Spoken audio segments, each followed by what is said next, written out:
And she looked at me and she said, "So that's it. That's it. It's just a choice." And she said, "There's only one problem with that." And I'm like, "What's that?" She said, "In this moment, and I've been here before, I could accept that and feel that." And she said, "But I know that I'm going to wake up tomorrow and I'm not going to believe it anymore."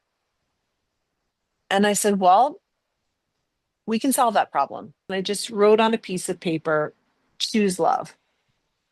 And I folded it up and she's like, "Well, what's this?"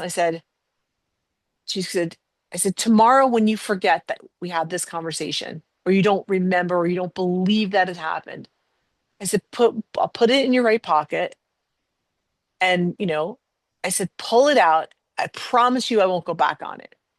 If we'll just keep choosing it every day together, if that's what you want to do." And but she was crying and just saying, "Are you saying it's really this simple?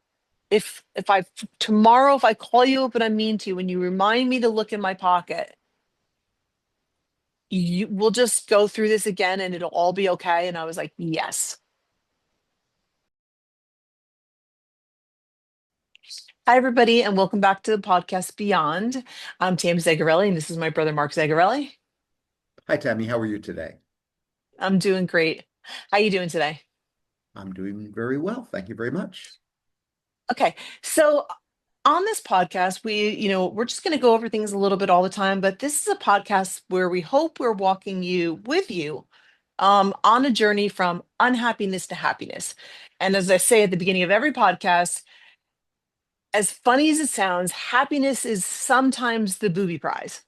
Now, what's the prize then? The prize is knowing how to be happy. That's what this podcast is about. It's like, you know, sort of stumbling into happiness is great. And if you're there, enjoy it, love it. But we're sort of talking about the idea that, when you get off the path and you become unhappy for many reasons, how do you get back on track? And those are the topics that we're sort of evolving every week. We hope we are anyway. So we started a topic last week at the very end of the podcast, and it's been sort of calling me all week and saying, "Hey," and it was really a topic that you brought up. The idea of many people want happiness and want success and want, you know, relationships or the relationship or, that particular job. But we started talking about something called readiness, as opposed to the idea that sort of we're failing if we're not having happiness exactly on demand or success exactly on demand, and that we should be sort of the hustle and the grind a little more. But we started to open up the topic of readiness, and you're a little more well versed in this, or it was kind of your idea, and I loved it. So can you Yeah, talk to us a little I, about I, that? I sure will. We've been talking about it. You and I have been talking about it this week, and so I've been doing a little thinking, trying to figure out how to encapsulate it. And I like the way you led into it. It's like if you think of over here as like to this far end of the spectrum as like I can make anything happen, like that's a little hustle and grind, like almost as if to say like I'm in charge of my own fate, I'm in charge of the universe. And there's certainly times in your life when you want to take that position. And then Absolutely. on the other side of things, there's complete like I'm a wash in a sea. I have no control at all. And so, like, we have total control versus zero control, 0 to 10 kind of thing.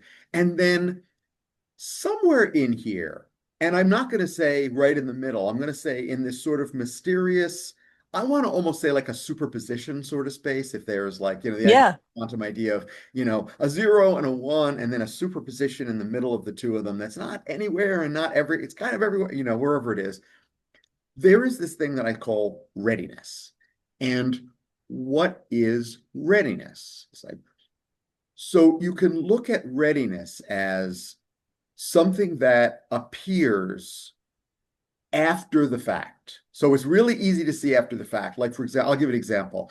You may have a friend that you see is now happily married. I mean, I'm assuming you have a friend who's happily married, and you could Absolutely. say, wow, like she was so ready when they met, and he was obviously ready too. And then their relationship got together, and they were both ready. So you can look at it from looking backward into the present. But it's a lot more mysterious when you're looking from the present into the future, especially if you're saying, I want a relationship and I don't have one, or I want that job. I want to live in a better place. I want a purpose. There's a variety of things that we might want. And if, it would be a very, I want to say like what, in a sense, what readiness can be sort of mistaken for. Like you could take this too far and you could say, try to make an equation out of it and say, well, if you're ready, you will have something. Therefore, if you don't have something, you're not ready. And so, Right. right. That let me just interject Mhm. for 1 second. Like we talked about this and I was like, what if you it's it's it's the reality, like reality is duality. Like that's the first idea is that we live on a planet where, you know, sort of, as you said a few weeks ago, we make plans and God laughs, you know what I mean? That so we we take either give up too much control or take too much control. And if we think about it in terms of people, readiness is almost ridiculous. It sounds like, well, get ready. Come on, get ready. Like that's a lot of what I hear, like, you know, push yourself, no pain, no gain, that kind of thing. But we started talking about it and it would be really funny to think of like a few times a week, I'm Italian, I make pasta, right? And I put the water on to boil and you walk away and it's going to be a certain amount of time until the water's boiling. But to put in the pasta and you don't say while it's boiling, while it's warming up, while it's heating up. Oh, it's such a failure. The pasta water is such a failure. There is in readiness is an action. There's a happening. There's something going on there. The water is boiling. And when you think about it, not in terms of people, you know, nobody would say, "Oh, that's a failed pot of water." If you wait almost the identical amount of time for the identical amount of water at the identical heat, and not everybody is in the exact same place in their soul, then you're going to get a plate of pasta out of this. But no one's telling the water to hustle and grind or saying lazy water, lazy, bad water, right? Right. There's no judgment at all. You take the judgment out of it when you see that this is something that is natural, normal. It's a process that we wouldn't even think in those kinds of terms of until we start to think of people because they should be, like they're not. And especially when we're going to school and there's like, you're a teacher, right? Right. Yes. Ready, someone Yes. actually ready for, like you said, calculus after kindergarten. Right. Yeah, exactly. It's funny because I was thinking of two school analogies. One, the one that you just said, you don't, if you, um, as an educator, as a parent, as a person who just cares about people, to assess somebody's readiness for something is important. Like you want to assess whether, you know, if I introduce this topic to a class, is the class going to be ready for it, right? And but there's necessarily no judgment there. Like it's clear that a first grader is not going to be ready to understand concepts of calculus. And True. so there's no judgment. There's no like, similar to as ridiculous as sitting in front of the pot of boiling. We're like, why don't you boil faster? What's wrong with you? Right. You don't sit in front of a class of first graders and say like, why are you six? If you were 14 or 15 and we could do this, like that'd be ridiculous. And yet we do Right. that the analogy, we do that all the time in our lives. Like, why is this not happening? Why is this not happening? It's like yelling at the universe. Where's my thing, right? I think sometimes it's because when we look at ourselves, we're always judging, and there are standards out in the world. In one culture, a certain level of being thin for a woman is, it's the right thing. And that's why I would say not there's not right and wrong. It's right for you or wrong for you, because when we look at ourselves and we've, a- I put on weight, and I'm like, I like at the moment I realize I've put on, a few pounds, I feel as if I should be ready at that exact moment to get back on the treadmill, to get out there and start moving. And because it's, it- we're wearing it on ourselves, and we feel it's telling something to the world, and we judge people, you know, I'm overweight in this moment, and that means something to somebody. Or another person could feel at that exact same weight that they're their most perfect selves.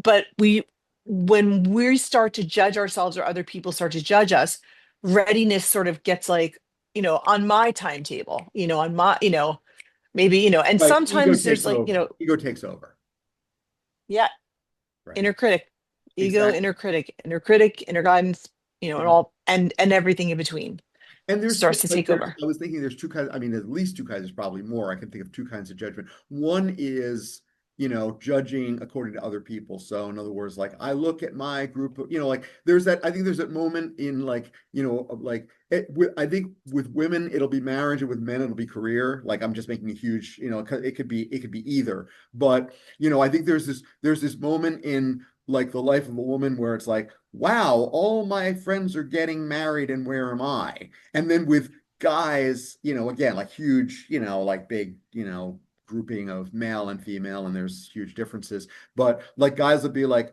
wow, every single one of my friends is kind of got a better job, and now where am I? I'm, still flipping burgers Well, or there's also anthropology involved in that. And, yeah. I mean, there's, thousands of years. Women also have a biological clock, and there are things that we have to take into consideration. But also, it's funny because you talk about for men career. I remember when I hit 25, and I thought, and I had been married and divorced already, and already had a child. And so I thought to myself, I'm 25. I mean, it sounds so crazy to me now.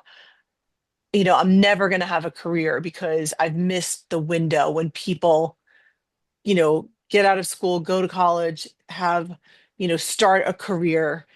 And, you know, obviously it's a lot of years of career later that and it wasn't a matter of, sometimes our readiness doesn't have to do with anything we're doing necessarily. It has to do with our life situation. You know, you may be ready, I may be ready for a career change, and yet I'm going to give birth next week. It's like Right. there's what's going on in your life as well.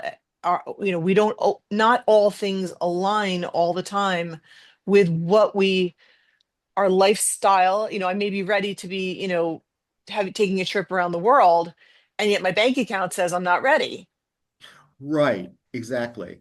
And I There's was, a, I was a lot to this. and also there's that, aside from the comparing ourselves to others, which like, is almost a textbook way to unhappiness, right? Comparison, Absolutely. almost, whether you're comparing, usually it's people who are further ahead in your vision. Sometimes it's people behind, but even that makes you, "Oh, what's wrong with those people?" It's like it just plays through your head. It's not good. It doesn't lead to happiness. The other, Neither side of the equation feels good no, also. Like, we think that, being judged is really, really tough. yeah. But when you're judging other people, it has the same ick factor. It's like, it feels awful to be judging other people as well. At least for me, it's like, it doesn't feel like, oh, It's this all is, the same thing. a It's like good place to be. judging or being judged. And I was going to say, like the other type of um feeling that where the judgment comes in is I'm not on the timetable that I am like, so I have a picture in my head of what my life was supposed to be, right? So it isn't even I'm comparing myself to that person or I'm comparing myself to that person. I'm comparing myself to this picture I had in my head of like, when I'm 25, I'll be doing this, or when I'm 35, I'll be doing that, and that's, so whatever. And if you're falling behind and you don't see the path forward, you're judging yourself strictly in reference to your own self, and that's equally toxic. Right. And what I have found also is you can judge yourself according to the latest self-help book you just read. You can judge yourself according to you could be really doing something admirable, like you join, a writers group if you're a writer, and and everybody's, calm every, sending in their pages. And I was in a writers group for a little while, and I just I wasn't ready. I wasn't ready to put my story down on paper, and other people were. But in that group I felt like, wow, I don't have it. Maybe I'll never have it. And maybe I won't ever have it. But the thing is that it's this constant vacillation with, why do for me, talking about like inner guidance, like what is the point of being connected to your inner guidance, is that you're you start to judge again, like, there's sort of an earthly way to think about it and sort of a universal way to think about it, like a fearful way to think about it and a loving way to think about it. What, if you are somehow starting to play your own game, to play the game by your own rules, and your rules are, this feels good to my inner guidance, it's bouncing off of me, and what is, thinking, how do you, if someone's just joining, how do you explain inner guidance? It's sort of your north star, whether that, for people who are, you know religious, it might be God. For people who are uh, atheists, it might be their moral compass, your gut instinct. But just that feeling that that, how do I stop bouncing off of all these different things that are coming at me, or that I've actually, I've joined in. I might have even like saying, I am ready this year to get in shape, and I hire a personal trainer, and I just go there, and I go to my first, session with the guy, and I sit down on the treadmill and cry because I'm not really ready. I Right. want to be ready, Right. You want to not be, ready. that's exactly, and Right. seeing that difference. Yeah.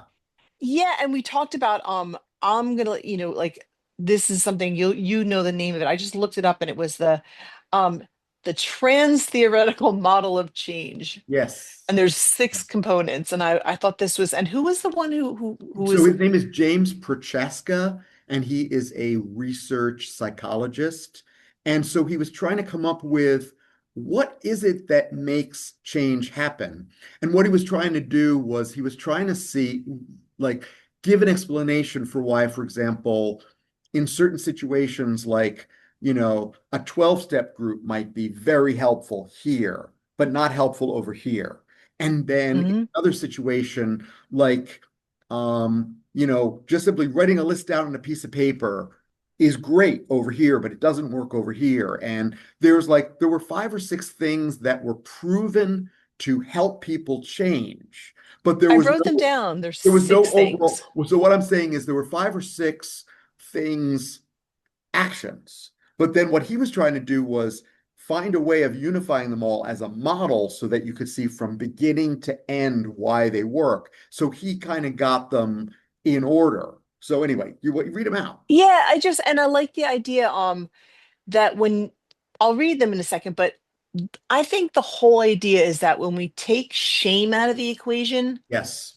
blame and shame, like blaming, inner critic blaming us, shaming us, other people, you know, like we all join the gym, a bunch of people join the gym together, and you're not showing up when you said you were going to show up. It's like, well, you're not your word, and I someone told me this, and for a minute it made sense. It was like, the way that you become the best version of yourself is to keep your promises to yourself.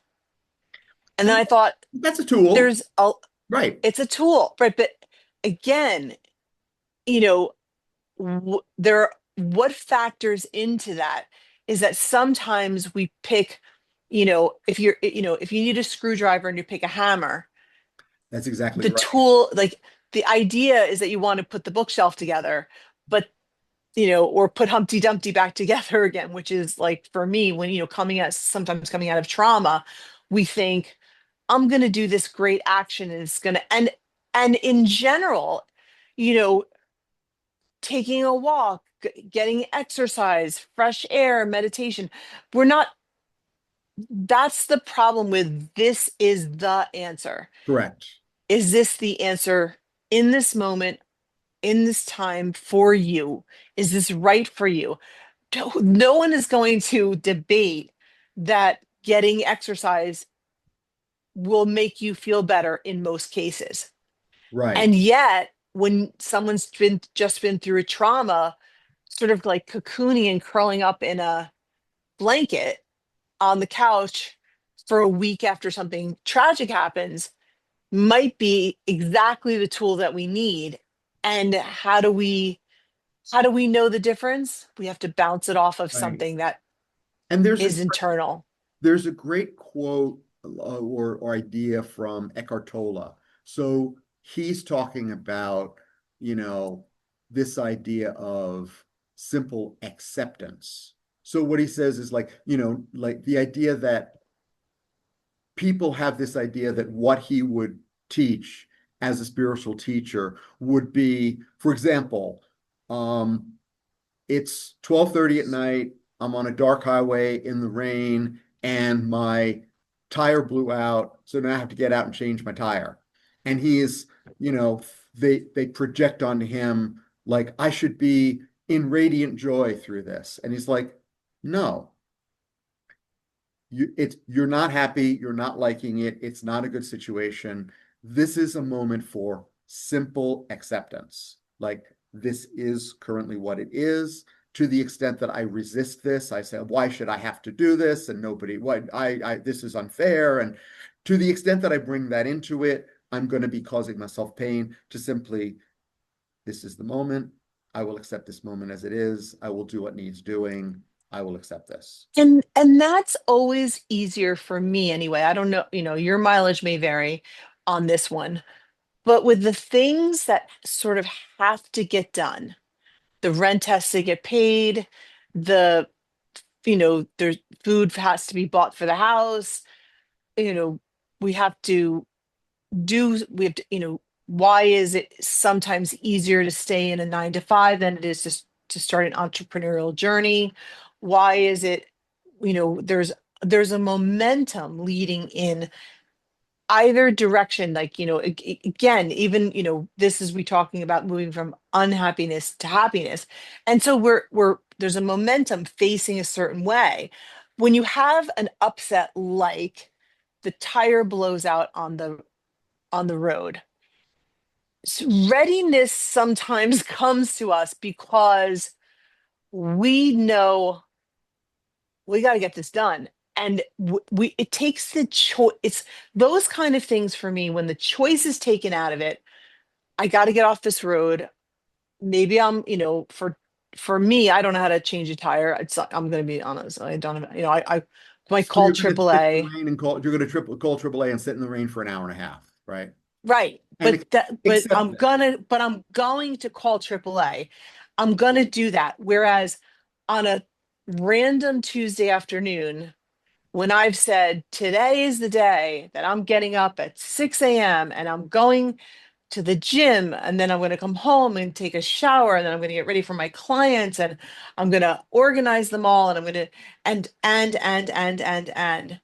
it's like 6 o'clock in the morning way it goes, and I hit the snooze, and it's like, and then 6:45 comes and I'm like, I missed the gym, and then it's like, okay, and the first client is at 9 o'clock, and I'm like, it's 8:15, and I'm drinking down my coffee, and like, yes, I get in the shower, yes, because not because I had this, what I evolve, like I've strived, striven, strive, give me the words, I strived. have striven. I have striven. I strove, I've I have striven. Okay. Yeah. okay. I love you're the word person. I So didn't know I knew that. for Turns out I do. yeah, so when one is striving for that, and okay, here's another word. Is it that independent? Is it autonomous, like doing it on your own with Yes. no pressure from the outside world? Those are the things that most self-help and coaching and mentorships, they sort of step in when we want to do things that don't have to get done. Most people don't have to be told, pay your electric bill. That's a different, because we like the lights to be on. So we will get those things done. But the things where there's no one cares Right. except for us, whether we get these things done, we sometimes hire a mentor or a life coach or someone. And then it's like, I want to be able to do this on my own. And then I start seeing things go sideways, or as you know, my favorite word, pear-shaped. And when things like that happen, it's like, yes, you do want to do those things completely on your own. And yet, do we ever really do anything completely on our own? Right. I agree. I think in those situations, you almost have to create an external support system of some sort. I mean, it could be as simple as putting a reminder on your clock 5 times a day to be like, when this time comes up, I'm gonna put down my work and simply breathe, if that's your thing. Or I'm going to do 20 push-ups every time this beeps. I'm going to do 20 push-ups or something like that. You create an external thing that calls you, because it is very difficult to call it up, you know, like completely from yourself. So even just putting it on your clock is like a little externalization. Right. And then I love when we get to the six things that are Mhm. what are sort of the stages while the water is boiling in the pot. That I love the six steps are that people are not acknowledging as really part of the process of readiness. And I'm going to add things to this, but what's his name? Give James me his name. Prochaska. Okay. He says the first thing is pre-contemplation. We're thinking about something, then Or you're denying. contemplation. It could Pre-contemplation could even be Oh denied. yeah, I love this. Pre-contemplation could be like, like in the journey towards non-smoking, pre-contemplation is, I don't need to quit smoking. Smoking doesn't cause cancer. Like, I don't really smoke that much anyway. Like, that's pre-contemplation. Okay. And then we kind of move into what he calls contemplation. That's where you're like, maybe I should quit smoking. Maybe I should lose weight. Maybe I should try and find a better job. That kind of thing. Right. Right. And then preparation, Now, see, and that's the one, because if you jump to number four real quick, jump to number four. maintenance. No, no, Oh, no, no, action, action, action. right? Action. Okay, so I remember, I mentioned I did a life coaching set of 7 life coaching courses at San Francisco State. We studied this book in one of the classes, and Yeah, me too. one of the points they made, like the understanding pre-contemplation is when the son and the daughter come to the dad and say like, Dad, we need you to give up smoking. And he's like, I'm fine, I'm fine. I'll probably outlive both of you kids, right? And he's in pre-contemplation. Essentially, there's not much you can do. But if there were something you could do, it would be simply moving him from pre-contemplation to contemplation. You're certainly not going to move him from pre-contemplation to action, right? Like, you're not going to jump steps. When you talk about what was it, number three, section number three again? Tell me the word. Preparation. Preparation is like the special sauce, because the mistake that he found people making, this is like a garden variety mistake, is going from step two contemplation to step four action. And so what happens is, that's where, you've got a friend who's been not really wanting to quit smoking for all these years. And then one day he says, you know what? I realize I need to quit smoking. So you know what I did? I took the last 5 cigarettes in my pack. I pulled them out, I tore them up, I threw them down the toilet, threw the pack away. So went from contemplation to action in the course of like, I have and a funny story about that in a second. Like this is right. a funny story you'll And ever then hear. you But see the guy like he's like picking the butts out of the toilet, like right. right. But It's like like, that, like yeah, or like what the corner store is right there. I They think still there's sell something cigarettes. between this. And I think that there's steps missing here. I think between contemplation and preparation is community. I'll take that. I'll buy that. Like Community could be part of the preparation process. it could Gather be, your but people. Mhm. but like really explicitly talking about in between each one of these steps, we are having to, which is not, like this is a great structure, and I always love a good structure, like so. Um, but in between all of the steps are things like I'm thinking about getting healthy this year. Hmm. What people don't talk about is, so that means I got to get a divorce. I Mhm. mean, like, because I am in a situation where I'm making this up. Like I'm like people don't generally think about real life.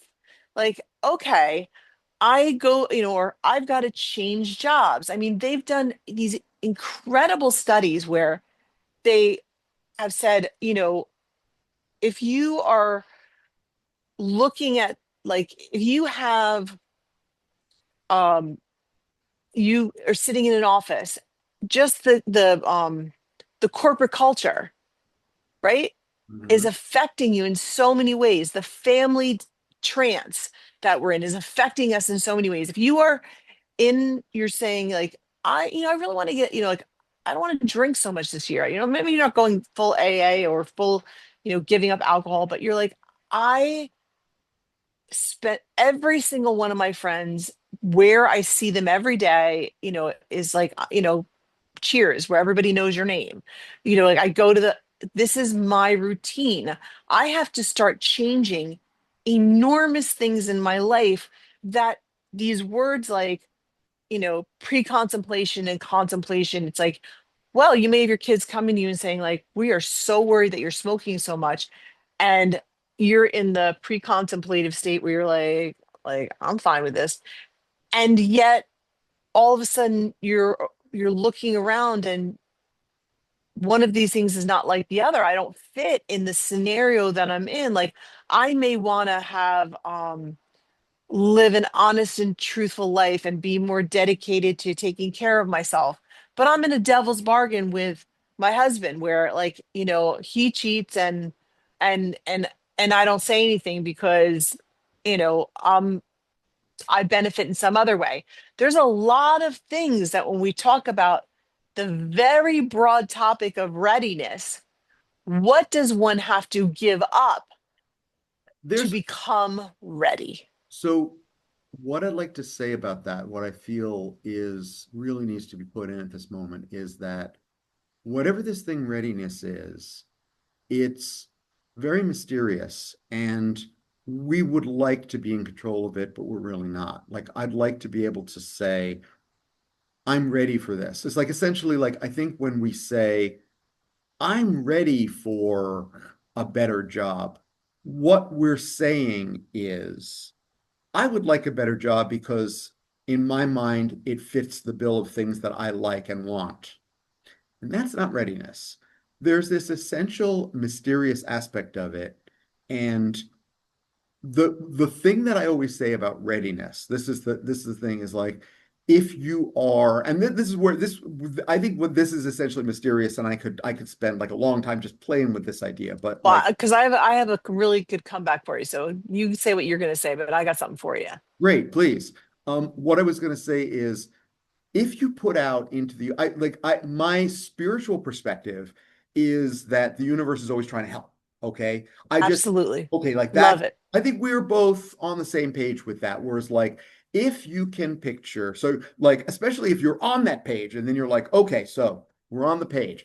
The universe is always trying to help. The universe is always trying to give me wonderful things. Okay. So Universe is on board. I'm on board. Bring it on. Abundance, whatever. Okay. Huh. You don't seem to be getting it. Okay. So I'll always say, if you're not getting the thing that you say you I are love ready this, of for, course. what you are getting. Now let's look at what did you get? What are you getting? Because you're getting the thing that will make you ready for that, right? Absolutely. It You're getting, prepares you. It's you're getting the thing that's going to prepare you for being ready. right. And I am saying I'm adding to that is that readiness when you take on a new chapter of your life, you have to be ready for the good, the bad, and the ugly. And what we're generally thinking of is I'm ready for all the good new things I'm going to feel when I start, for me, exercising. When I start exercising, I am so ready to feel empowered. But am I ready for that early morning or the difficulty of saying to myself, I don't fit into the model of wanting to work out in the early morning. I didn't even know that I like to work out in the evening, and that doesn't fit what people talk about. I've never heard of anybody saying, like around 7:30, 8 o'clock at night, you're going to feel like spreading your yoga mat out and doing your thing. Like we start to discover something that creates readiness that doesn't fit into any model. So I'm constantly going back to like what what readiness is for me might not look like any model I've seen yet. Like I may be creating a new model for For readiness yourself. For for you. myself, like not right for it's like there's no right or wrong about working out in the morning, afternoon, or the evening. It's just about we have a picture. And instead of questioning the model, we question our commitment to a model that may be so off for us that it's we I want people to question not that something is right or wrong. I am right or wrong. This is right for me. Like I when I exercise, when when I exercise, I really like it. I really love the feeling of it. But when I try to exercise first thing in the morning, I feel when I hear of like the like people feel exuberant and charged for the day and ready to go, and I think to myself, I feel like I'm ready for a nap afterwards. And for me, like focusing on work first thing in the morning for some reason works, and exercise, even though that doesn't is not a model most people would think was the one that's going to work. For me, going and working out after my day is done when I have nothing to think about, I went to talk to personal trainers and read books about exercise, and none of them said do your whole work day, get really exhausted, like do what you're going to do, and then for some reason, you know 7:30, 8 o'clock at night, you're going to get a strange burst of energy and you're going to feel great after you work out. And then you're going to feel no guilt over eating the dinner that you're eating because you've sort of, and then you're going to be like, people say, oh, you need to start unwinding an hour and a half before you go to sleep. And I'm thinking, I can come right off the yoga mat, have a glass of water, have my dinner, and I'm, insomnia my whole life. And now I'm sleeping like a baby. My model doesn't fit. Right. And I've spent my life saying, I'm I guess I'm a person who doesn't I'm never going to fit into the world of exercise. Right. So in other words, you like flipping that pancake you talk about flipping. It's like, Yeah. and you never know. Sometimes you don't know which way the pancake's going to flip. Like it's like you could flip it from I'm a person who can't exercise to flip. Oh, it turns out I'm a person who can't exercise in the morning. any other time of day. Bingo, Ringo. Right. And it's like, that's a very different, but what's interesting, there's the before and the after. Like before the discovery, you could be like, I've tried 40 different times where I've gotten up at 6:45 in the morning. Right. I Of have. course you have. Right. I have. Right. This is a personal story. It's a personal Yeah. journey. And when people give me their best advice, I'm I'm in a probably a 1% zone that feels better working out after my day is done. It doesn't make sense, but for me, it makes sense. And if I didn't question right for me or wrong for me, what is my inner guidance trying to tell me? If I try to work out 5 days in a row, and actually while I'm on the mat working out, I'm actually feeling good. So I'm saying it's not that I hate this, but the day I'm expecting this to feel this amazing new feeling after forcing myself out of bed a little too early and doing the workout first So again, it's and having a picture in your head of what it's supposed to look like without even and realizing. it's not just a picture in my head that I came up with when I was figuring out the mechanics of Tammy. There was I followed every person on Instagram with amazing ideas about how to work out, and I'm using a lot of them. And it was almost it was like the unquestionable and then you read a business book that says to you, well then, wake up in the morning and you're focusing on business now. You get your mind off of exercise. Do the first and most important thing in the morning. And you're like, well, what's more important, the exercise or the work? Like, you have taught me, like, you get up and, like, don't talk to you before your coffee. And I that's get my right, and I'm like when I'm writing a book, the most important thing is getting words on paper on the book. So it's like, and that will not happen without a cup of coffee. So it's like literally, like, and in every day and in this order, like get up in the morning, go to the bathroom, put the coffee on, get the coffee, bring it back to my desk, drink the coffee, open my computer, drink coffee, type, right, till further notice. right. Because that's the thing that has to happen. Like words must go on paper, and there's no all that. Like, remember I was talking last week about that, like the 2:30 in the afternoon, like shuffling files and stuff. That's for 2:30 in the afternoon, right? For We're you. And right. For but me, that what I'm saying I'm is only there's all speaking for me. right. and Right. and and the thing is that we can generalize a lot of time, because a lot of times these things just, there's shortcuts, there are little wormholes that get people to where they need to be. Most people. But I know you've been a very consistent exerciser your whole life, and you've done it Decent. in the most Decent. random way possible. In between, I would be walking past you in the living room, and all of a sudden you're down doing 20 push-ups, and you're like, yeah, I did 100, 200 push-ups today. And I'm like, I didn't, like, you didn't go to the gym, you didn't do that, but you do things.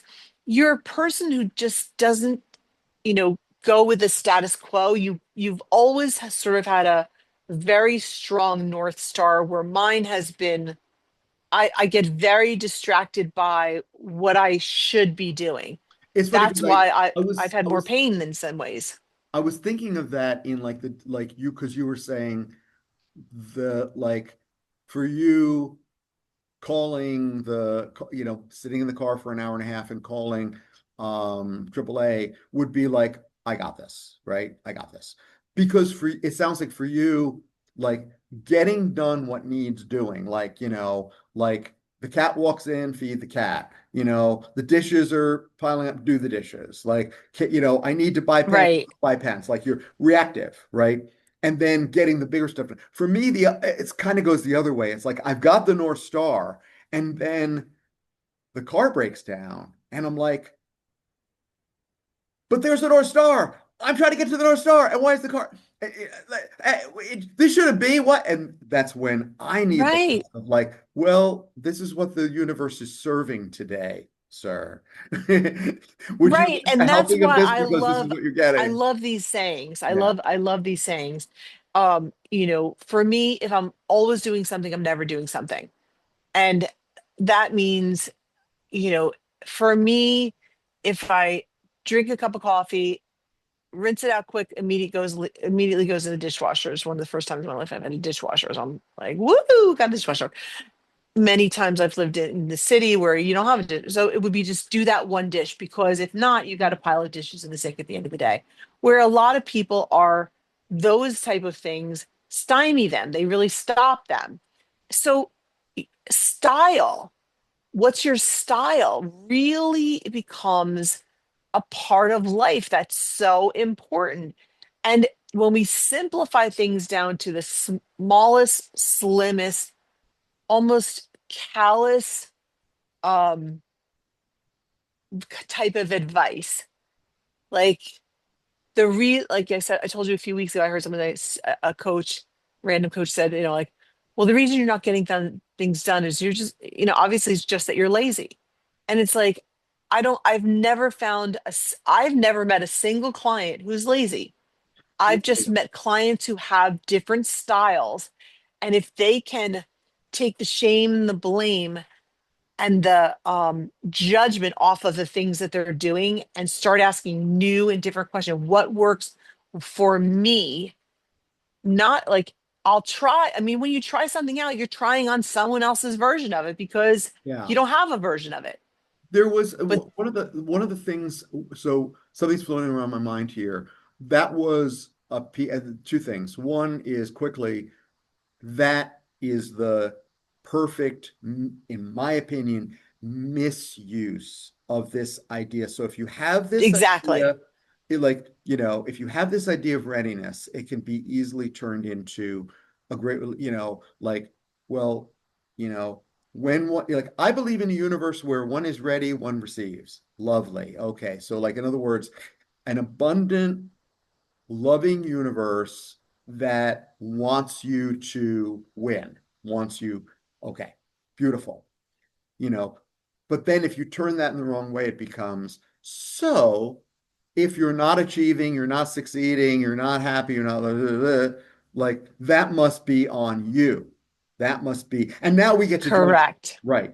And Correct. the thing is, there's something that's happening called evolution, and we are moving like I feel that the missing piece I of, love you called it the positive slope, the yeah, mathematical term, the positive slope. yeah, it's like We're a, sort of we're moving and then we plateau out a little bit, then we yeah. move up and we plateau out, but we're always moving.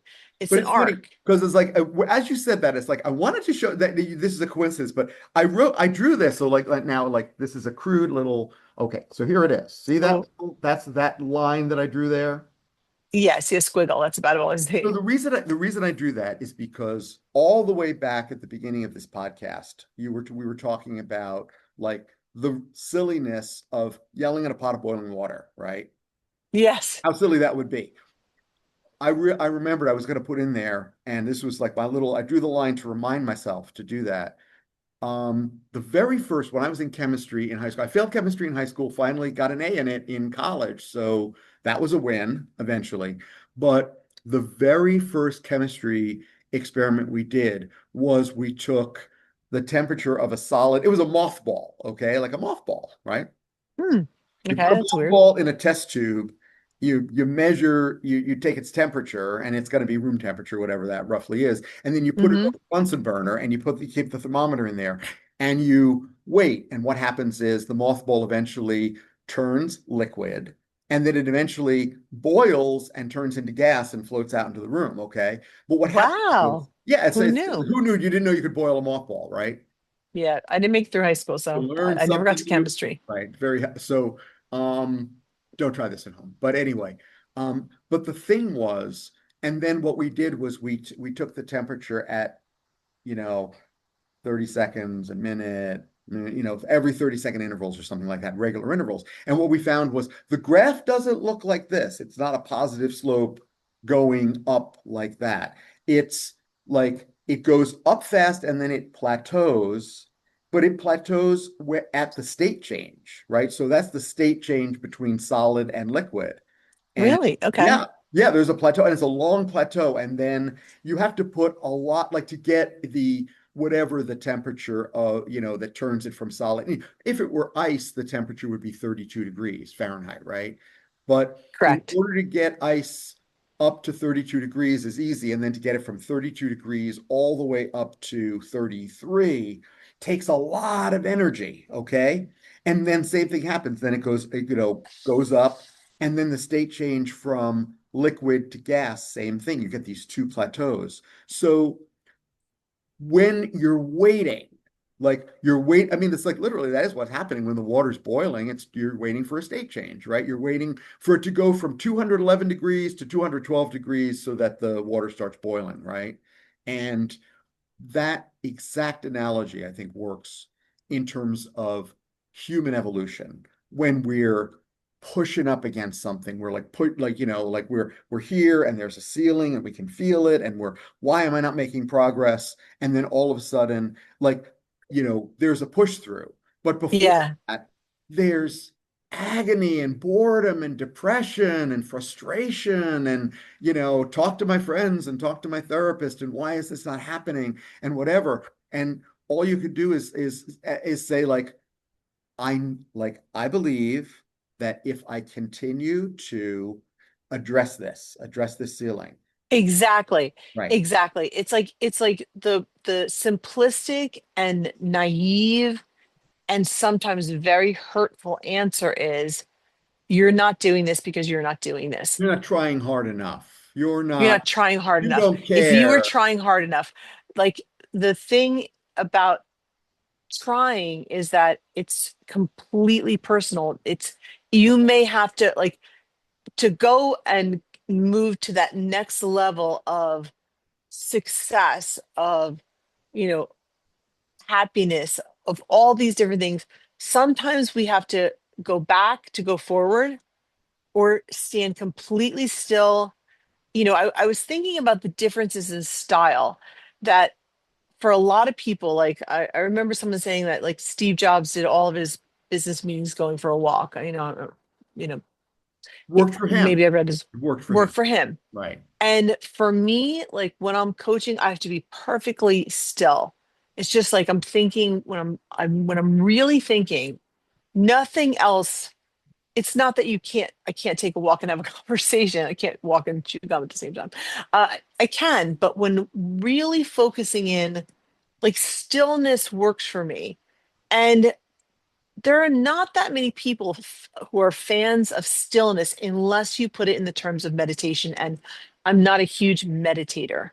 I'm more of a person who is a contemplator, Yeah. and so thinking about something until, you would say get to the something kind of center. I say the center Like of the little Tootsie Nubby Pop. Center or the The Tootsie Nebby Center. Pop, I would right? say the Yeah. center of the Tootsie Pop, you know what I mean? Yeah. Because like, you know, for me, you know, you just if you think about something long enough, things occur to you. And for me, it's peeling the layers of shame and blame off of things that speed you in fast ways through the universe. It's just there's most of the time, if things aren't happening, it's a style problem, it's a shame problem, it's a blame problem. It's not a lack of motivation. I agree. Motivation happens. I mean, like it's the way that people say, shit happens. Motivation happens. When you remove the blocks to motivation, like like I no longer am angry at my mother for the thing she said to me that made me think this thing about me. When you heal certain things and you do that work that we talk about as an inside job, nobody can do your work for you, just can't be done. No one can eat your dinner for you. No Yes. one can exercise for you. No one can do your internal Yes. work. If you do that work, remove something, remove something, remove something, readiness happens, motivation happens. Motivation is the result of, in my opinion, of Yeah. removing the blocks to it. Like motivation for me, if I was still trying to get up at 6 a.m. and exercise, maybe it would never come. But rethinking it and saying, why when I feel like it at 7:30 at night, but somebody arbitrarily said, well, you should be winding down by now to get to bed by 10:30. For me, 7:30 to 8:30 at night working out, sound asleep at 10 o'clock. Right. Not a problem. But it's when you're the one in a million on on many things, when you're the outlier almost all the time, and you don't fit into many of the norms, it's it's you're not just fighting your own shame and your own issues, you're fighting the system. So change the view of the system. And that's how I think you can kind of look at being prepared, being ready. There's, and these things tie into, like, the whole idea of this is, what are we here for? And the word is transformation. Absolutely. I What said it- evolution, but evolution is the slow process, and then transformation is is the result, evolution in overdrive, in my opinion. Right. right? And transformation is when all of a sudden you look back and you have changed your identity from, from all the different things the blocks you removed, where, you might say to yourself, you know, I'll never be a person who loves exercise. I'm not an exerciser. And you remove enough blocks and you stop listening that it has to be done in a certain way, or you have to join a gym, which I don't like. Working out in your house, like, the internet's been very helpful with taking a lot of those blocks away. Like why not just get on a mat in your apartment? Maybe you're that kind of person that just likes doesn't want to be watched while you're at the gym. All of these things that I thought I had to do, once those things, the transformation is I am an exerciser. Right. And I You want s- to add, I want to throw in, not just throw in, I really want to make um, the flip side of that judgment, that facile, like, oh, well, you're just not trying hard enough. You don't really care. If you really wanted it, you'd have it. Or, like all of that. The flip side of that is compassion. And I think yes. that, like, if, I think that I imagine that just about anyone can relate to this. It's like, if you look at someone, if I look at someone, I'll speak for myself. I look at someone who is struggling with something that appears to me it's something that I figured out for whatever reason, like years ago or last week. It's worse last week because last week, if it was years ago, I'll have more compassion. If it's last week, it'll be like, this is so easy. You should be able to do it in a minute, right? When you see that, there's this temptation to want to fix, heal, advise, jump in, Right. you know, criticize, like any of those things that aren't going to be helpful. It's like what I do, what I try to do, and of course I fail all the time, but I try to do my best, is and I think you even said this to me, it's like, Mark, try this on, like, as what is your most confronting problem? Like, Oh, I love this one. Yeah. what's the thing? I was like, oh, like that? Like, yeah, that, right. Okay, so let me tell this story, because it's Please, like this please. is something that I use in coaching all the time, especially with other coaches. A bunch of coaches get around the table and it's like, oh, this, like, oh, I got this, like, and I don't participate in that. Like, I just, like, I've opted out. But you can't help but, I mean, I watch coach after coach online because I've learned so much. I mean, I'm not talking. There's you know there's very few. There's much less bad than there ever is good. There's always more good. But except This is online. what I Okay, No, not really. Actually, okay, that's online, good. I find that there's Okay, the most amazing people trying to very do the most cool. amazing work. Very cool. And See, I shouldn't have said that. Okay, you're right. no, Right. but the thing So is like there's my let's negativity say what bias. we're thinking. Let's say what we're Right. thinking. That's really great. And what I have found is that when someone is really, really um coaching at someone instead of with someone, okay, I say to them and I say to myself, if someone's going through something and I'm having a little glitch of, hmm, this is, you know, there's a little moment. And I say, okay, Tammy, this person's bearing their soul and talking to you about a problem that maybe they've talked about 8 times in a row, but they are fighting they're doing the good work. They're doing the inside work. They're starting to measure against their inner guidance and what that's saying to them. And they're having the breakthroughs. I'll talk about this and I'm going to bring it. I was interrupting myself and everybody else, but I'm going to, I've said to all of the, you know, therapists that I work with, and my goal in coaching is a breakthrough in every session. And most people have said that's insane. And I do not think it's insane. A breakthrough in every session. So part of having a breakthrough in every session is for me to be having my own breakthroughs.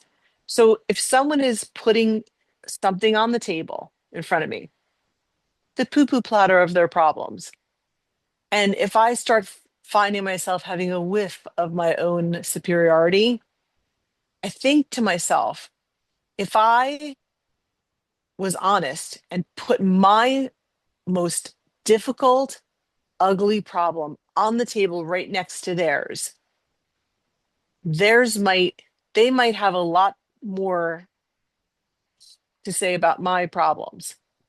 It's just what happens. And so, this kind of leads into a topic I do want to talk about today. Um, and one of the Tammyisms I use is, you know, own your beauty, own your ugly, own your truth. And it's like own your beauty, like sort of cop to your ugly. Like if you do something wrong, cop to it and live your truth. So that's why talk for me about inner guidance. It's because I've been down that pit where trauma lives and climbed out of it, like, okay, like so. And in that process, a word has emerged. The word that has emerged in my life that people say is that like, I'm unfight withable. And it's not true. You can fight with me.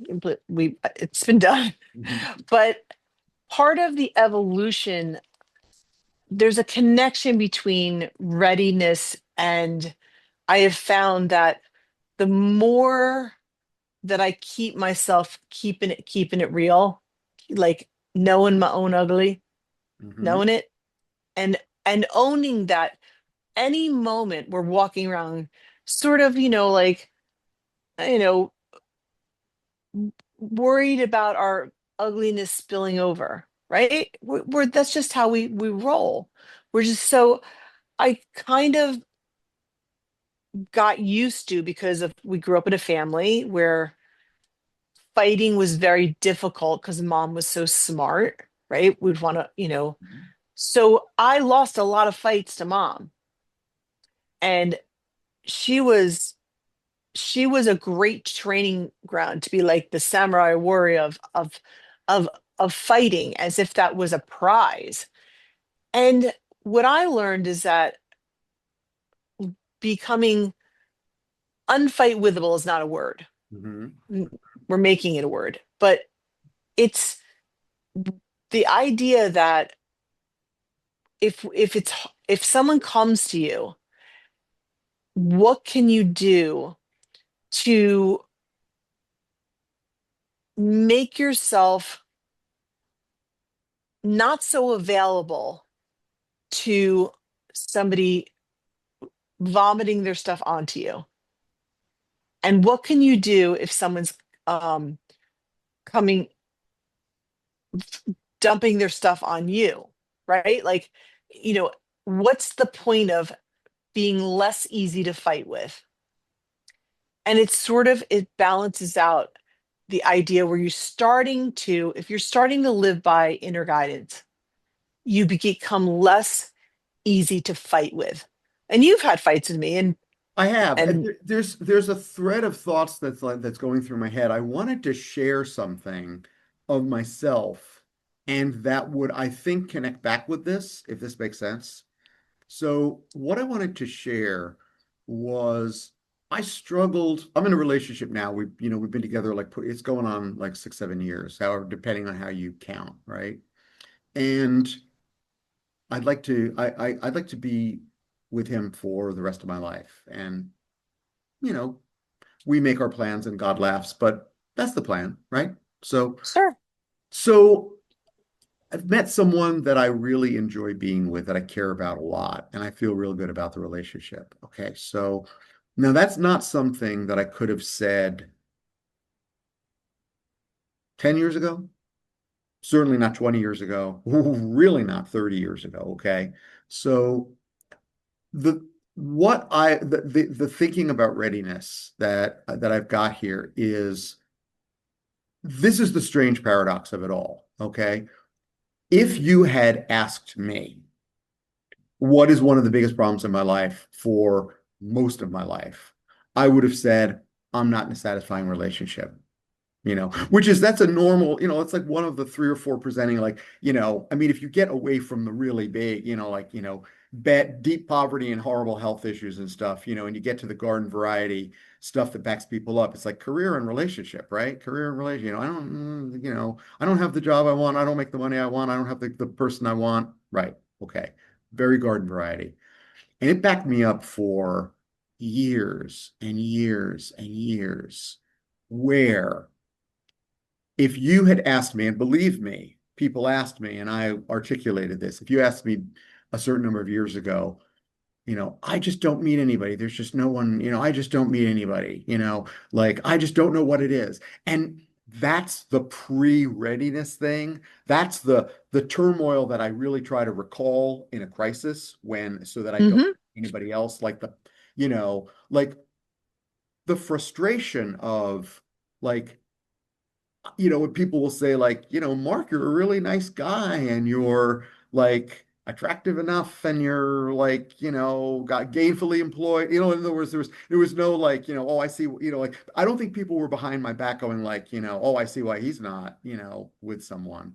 And yet I wasn't.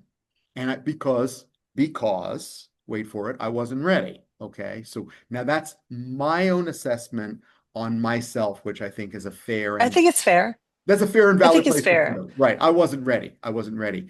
And Yeah, somehow, because it wasn't as if I mean, uh, you've always been a person who easily attracted people.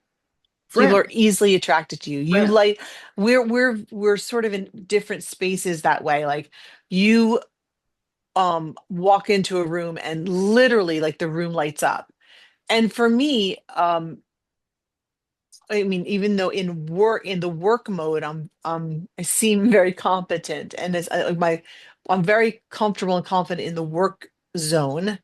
But in my social life, I'm way more awkward than you are. Like I just, you know, more again, sort of more wallflower, and you're more, I'm I get here, this, and but I people don't just are care. drawn to you. They're Yeah, drawn. right. It's amazing, and it's something I've always been like, wow, I'd love to, like give me some of that. It's like a How do bottle. we get some of that?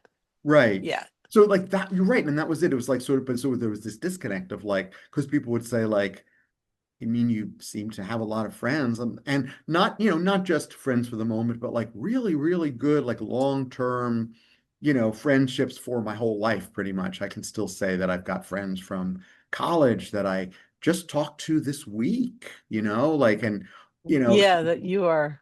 so yeah, like, That is friends have true accumulated. that.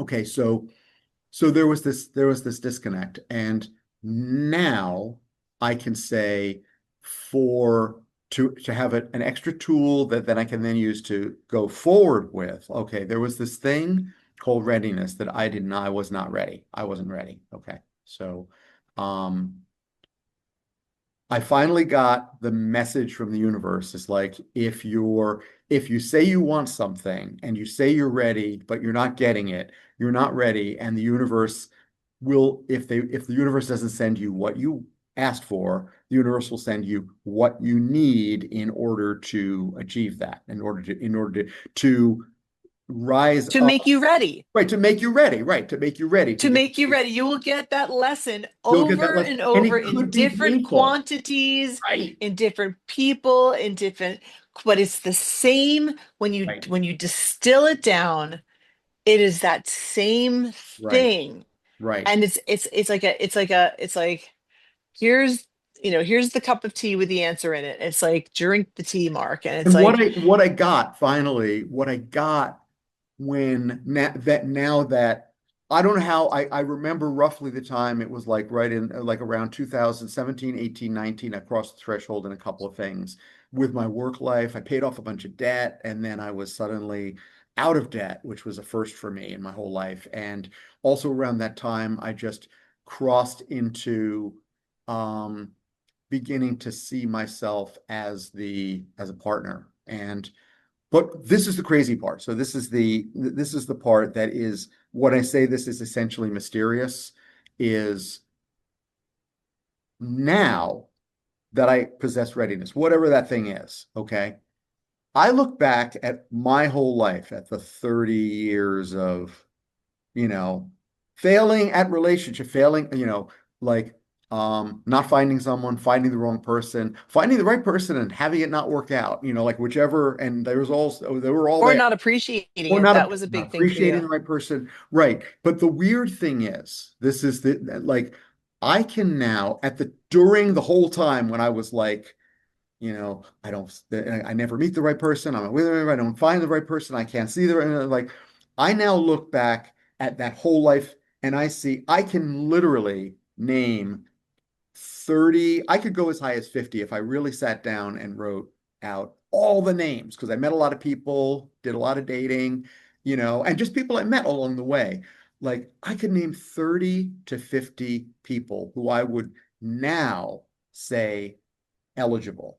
Like, like, whereas if you've got that, like that friend of yours who's saying, like, you should really pursue that, you know, have you got that person's number? Like, I could be that friend for myself and say, and it was like one a year, maybe even sometimes two a year clustered in there for a long, long time.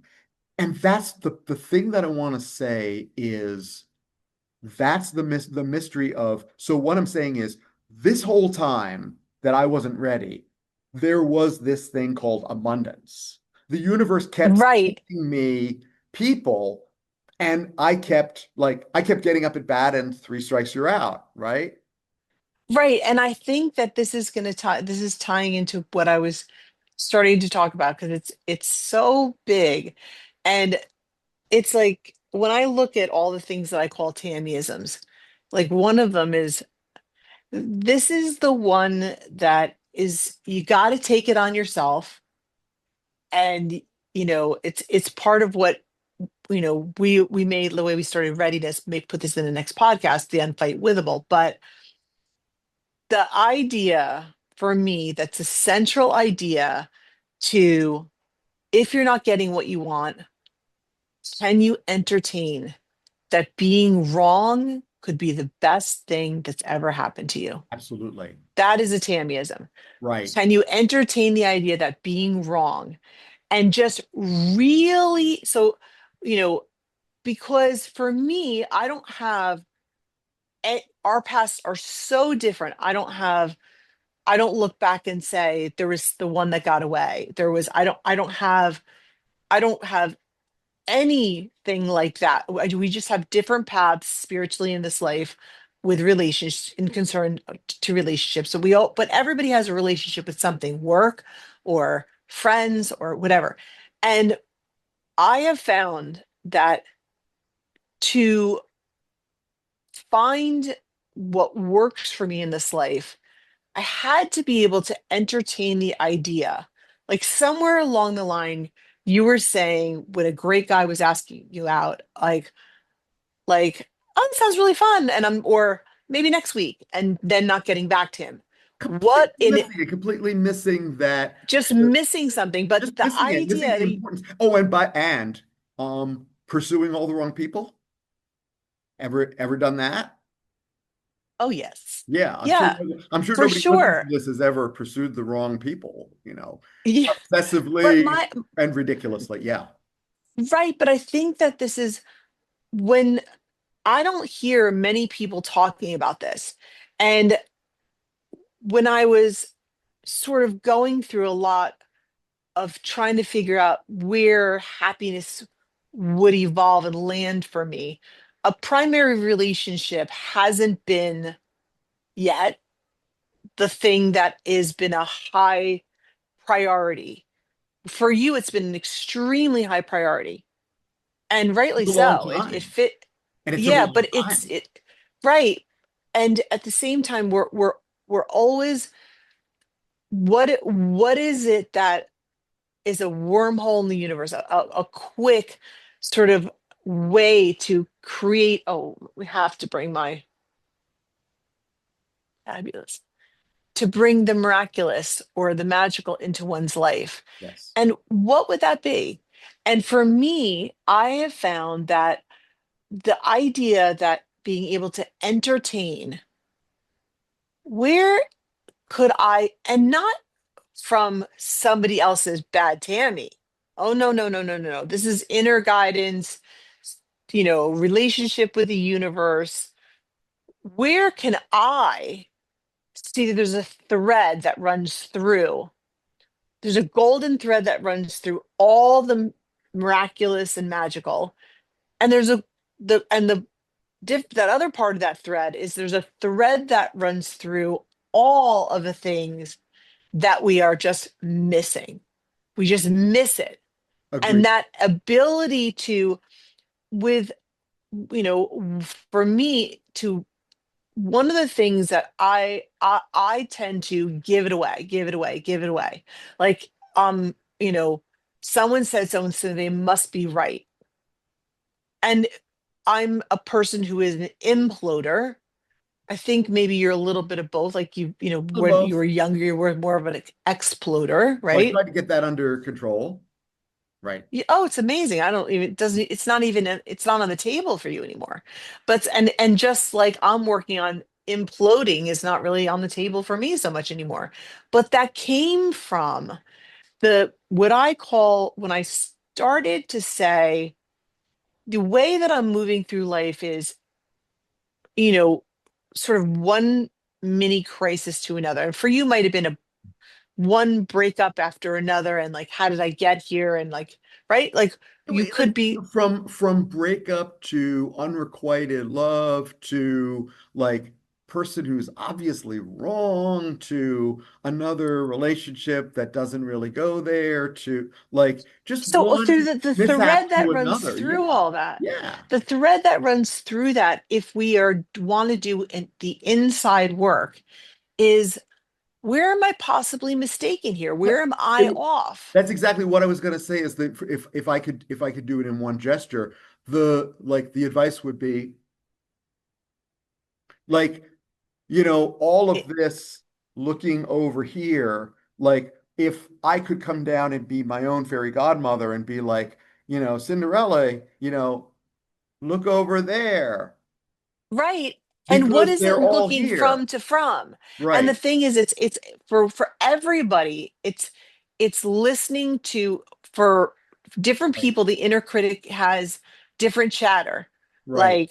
Like maybe for you, you're a 7 on the Enneagram. It's like there might be something, something shinier out there. Like what are you missing? This and that. Right. And for someone like me, it might be, like, wow, like, you're really not trying hard enough. And so it is this, it's going from inner critic speak listening Right. to inner guidance listening. And I sort of broke down, like, why is it that I learned so much from mom, and like the idea that I was like sort of like the more that I became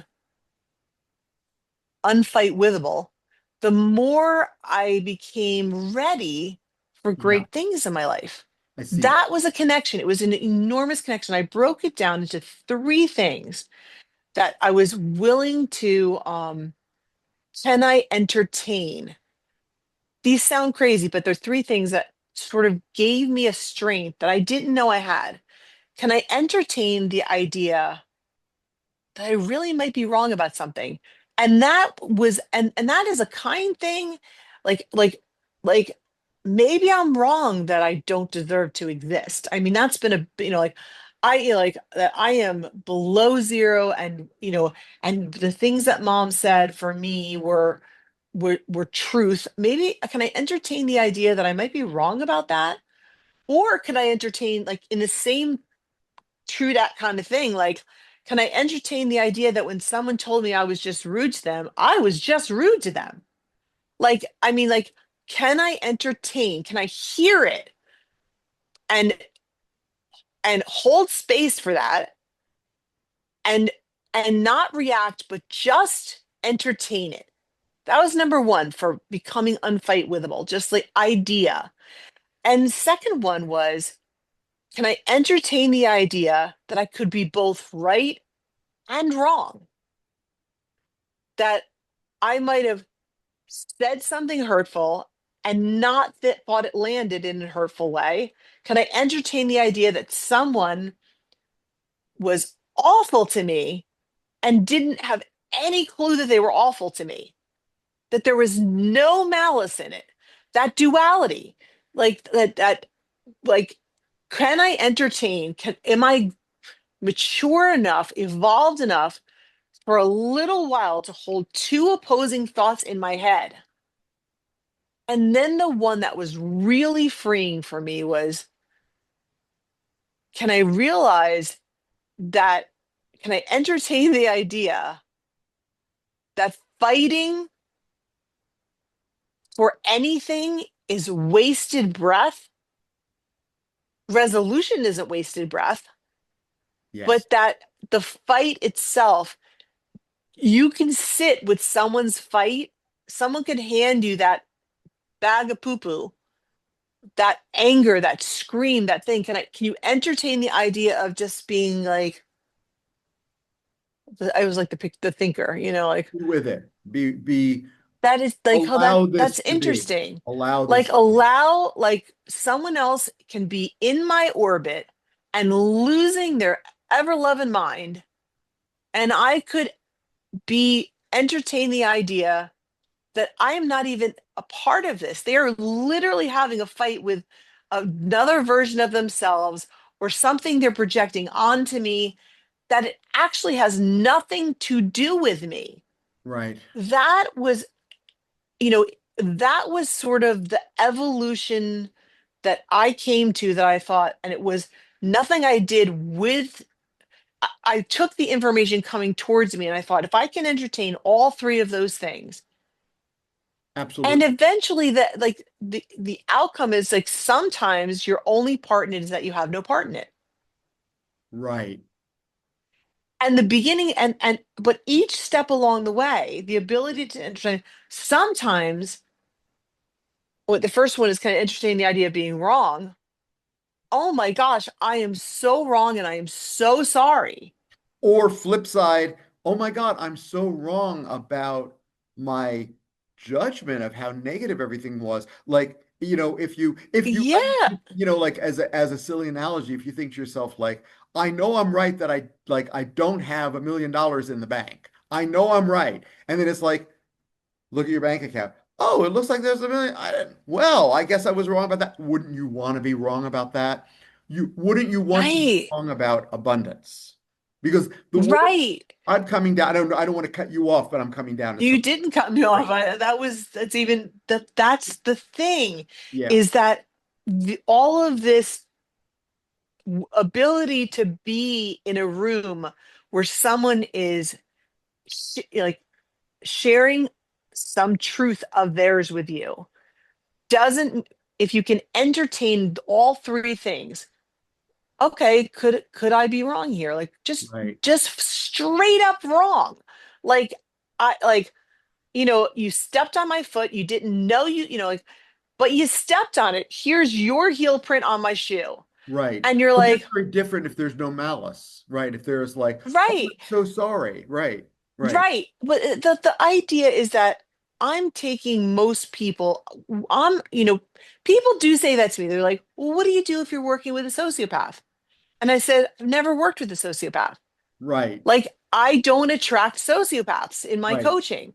It just does. I don't resonate. I genuinely, the people that are, if I was going to be having a fight with somebody, they're beautiful, wonderful, amazing people that are a little off or we're off together. And like people have said to me also, you have had people that you've literally not talked to for 2 years and now you're talking to them. And my point is sometimes a little break is what we need to bring ourselves right back to where we want to be with someone. And that is these levels of and so the benefit of this is that, you know, like this, like the kind of a story that kind of wraps it, puts a little wrap on it is how could, when we look at the journey of our mother, I mean, there was like how when someone is, she was ready for a fight almost at any moment because she was hurt. She's a really, really, really hurt person. And if we grew up in her family, we would be hurt too. So, you know, there was a time where I told you this before the podcast, my very early 20s, she had said she was trying to get a rise out of me. And this is where this new thought process came from, where she said, not only do I not love you, I hate you. And I thought, I mean, and the typical reaction Hard thing was, to hear. A it's a hard. really hard thing to hear. But I was like, I realized at that moment, she was looking for a response. And that's when I thought, I just need to sit with this for a minute. And it was a minute, you know, and were times when I came back at her with things that were, but that was just like one that kind of shut me down. I was like, And I thought, well, can I entertain the idea that I've done something wrong here, you know, to make her feel this way? And ultimately the answer was sort of no, I don't think I did. I'm the kid here. I don't think I did that to her. But to grow into a place of, if you can be a person who can hear someone else's kind of ugly truth, you can help transform it and transmute it by being a person. I don't hear things like that very often anymore. Not that I've never heard them, but it's after a while. And then if I evolve that, like, can I hold the fact that, like, she's searching, that I could be right and wrong at the same time? Why would she hate me? There was an incredible, like, craving for something that I was born with naturally, which is sort of a connection to spirituality that she was always, always striving for and wanting. It didn't come natural to her. And then went through the third stage of, can I entertain the idea that fighting with mom at all is exactly the opposite of what healing is calling for here? Yeah. And it was, I mean, we've told a few negative stories about mom, and there'll be more. we got a we got a whole load of them. But the at the end of her life, she was drawn, ironically, more and more to me.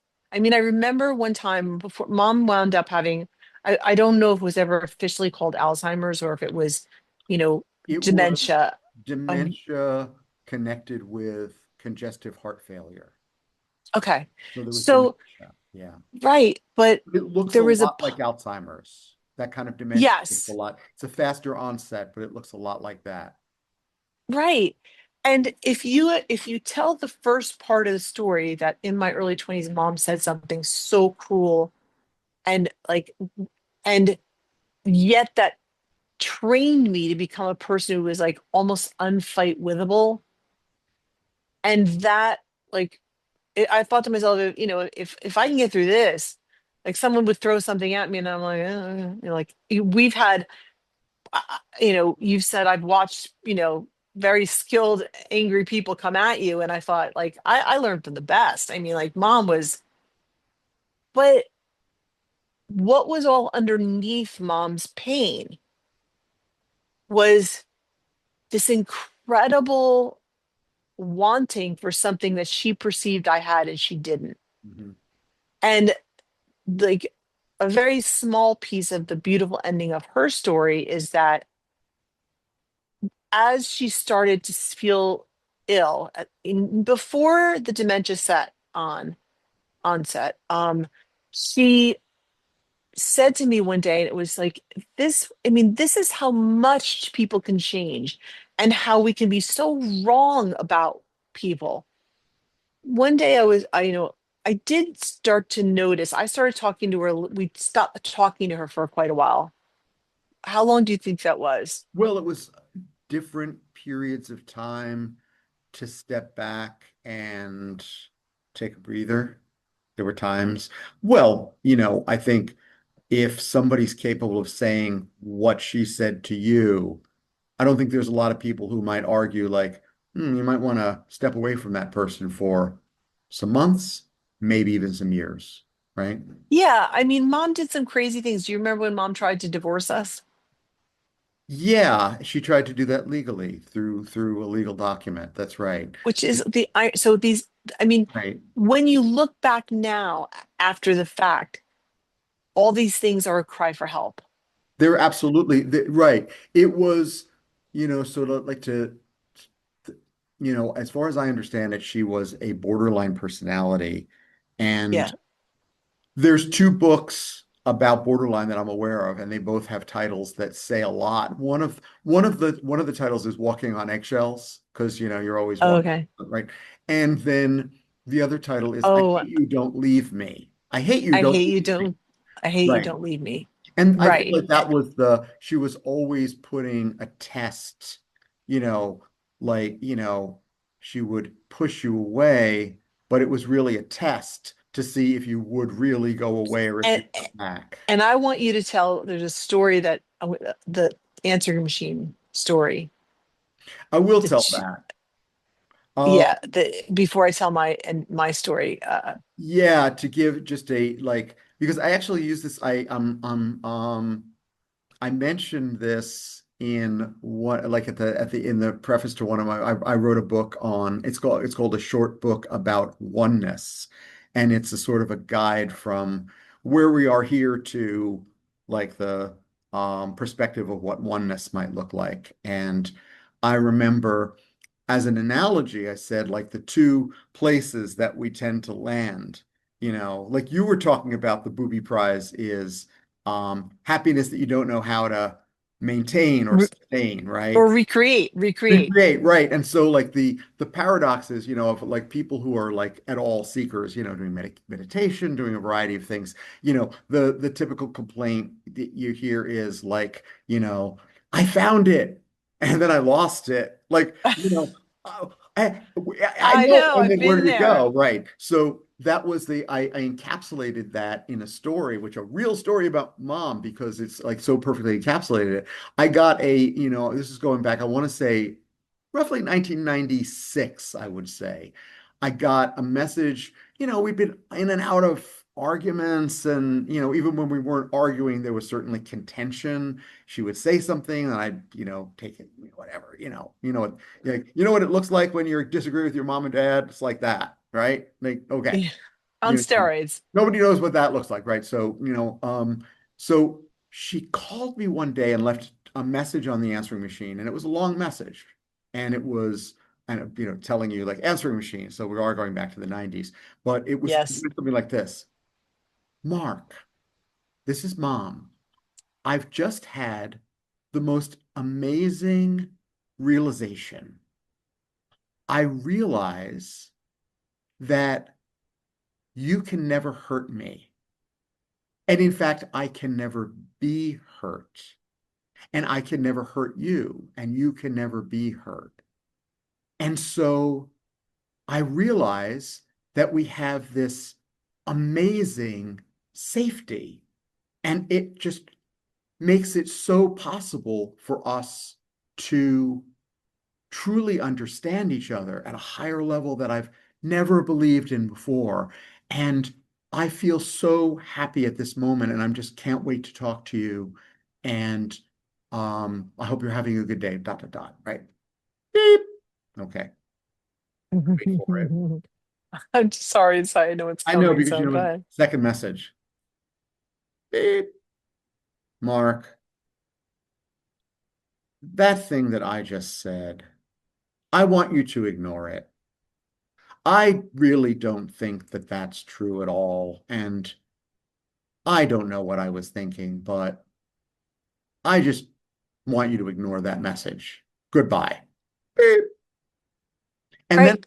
encapsulates it perfectly of like the high and then the high and the crash, right? Right, but that was the struggle that she constantly, but I realize isn't that on a very subtle level the struggle we're all going through. Absolutely. Like That's why like I when used it in you the know you book. That right? it moves me, and it I reminds me also. prefaced it in the book. I prefaced it with the refrain from the song Nowhere Man by the Beatles, like Oh, I love that song. she a bit like you and me, right? Right? Yeah, yeah. Because when you look at that, like, of course she's a bit like you and me. She's a lot like you and me. Right. She was Right? just so She was articulate just being about it. articulate about it and vulnerable and honest about it. She wasn't hiding it. Right. Right. And I'll get to the story about mom in a second, but I have an answer, my answering machine thing with like the right. This is a good one too. So we back in the day with the answering machines, like, now we have voicemail, and part And of we the don't eight we listen use to is it. we don't listen to it. So, but you know, the idea of what draws people to us and what holds people, with us. I had in my early 20s, or my mid 20s, I had an incredible therapist named Karen, and she told me a really funny story. She said, I, you know, how, how two similar things can have such a different impact and the way that we present them. And so she said she came home and same thing, turns sees two messages on the machine, and she goes beep, and it's like the first message, two close friends calling. The first one is, hi Karen, like I haven't heard from you, but I haven't, I never usually hear from you. I mean, it's me that calls because like that's my part. That's what I do in the friendship. I'm the person that calls all the time. I love you, and it's like, I know eventually you'll call me back, but you're busy and yada yada yada. You're so got so many things going on, and oh boy, like, I really miss you, and I'd like to see you, but I guess we have to put it on the calendar. Like how that is. So call me back. I mean, I know I'll hear from you eventually. So beep. And then she gets another message from another friend. And it's like, beep. Oh, hi, honey. How are you? And it's like, oh, sorry we haven't been in touch lately. I know you're busy. I'm busy too. I can't wait to see you. It's going to be amazing. We're going to have such a fun time. And like, you're like, oh, how we just get how this happens. Like, I love our friendship because we just pick up wherever we are, and looking forward to hearing from you. Beep. And then she said to me, who do you think I called back first? And like, same basic message. I love you. I care about you. I miss you. Different delivery. Right. Different, same And meaning, different connotation, different energy. How can you not? Right. different energy. And so when I started to understand that, you know, I've had some drama in my life, right? I'm a 4 on the Enneagram. I've had my fair share of drama. And towards the, we're gonna swing all over the place with mom because she's gonna take years to unpack. So let's just like just tell pieces of it. But towards the end of her life, she called me, and we hadn't been talking to her for a while there, because the last time I sort of ended on an argument. And she called me and she was like, I need you, I want to know if you can come over. And you got to realize that for most of my life, I lived a block away from her and still didn't see her for years. You did the thing that was brilliant. I You flew to moved 3,000 California. miles away. Right. I lived in California for a bunch of years. Right. Right. A very So, crucial time. That was a really good, I picked a and good a year. very good barrier 1,000 because miles is often enough. 3,000 miles, right? It was, and, and for me, I was available. She didn't call a lot, and I didn't take her calls a lot for a long time because I didn't have these ways of thinking that I have now, that I have protections that I know that are within me. So she called me and she said, I just feel off. I feel a little off and I don't know what it is. And she said, I must be really something wrong with me because I've been noticing that. And she said this, like she's made it very clear of how she feels about me and my wacky spirituality and my wacky ideas. I mean, she, like, no one ever heard the word wacky more than I did. This was the very beginning of new age thinking, new spirituality. Right. And she said, like, this strange thing's been happening to me. And I'm like, what's that? She said, sometimes when I don't know what to do, I think to myself, what would Tammy do? And I was like, wow, what? She said, of course I brush it off. I don't really, she said, but it just does come to my mind of like, like, I don't really believe in any of your ideas, but it keeps coming to me. And I think that's something's wrong with that. And I was like, okay. Um, and then down the road, it was maybe a year or so later, we really were not interacting that much, but it was you were now back from California.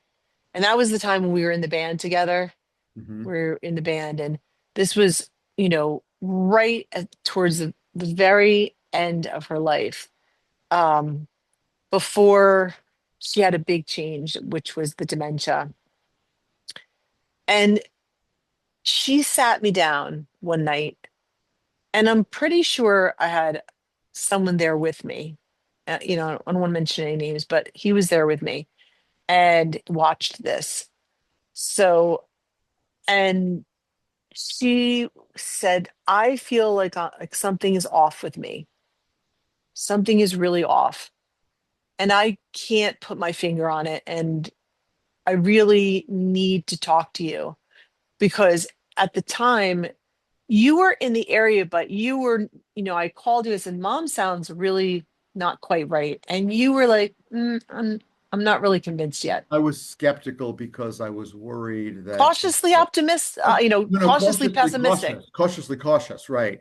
Just like, cautiously I'm not cautious. really We have been sure. through this. We've been through a few things, right? Yeah, her, And like, then at a certain point, you just pushing us away and then reeling us back in. And right, we kind of made a pact with each other at that point.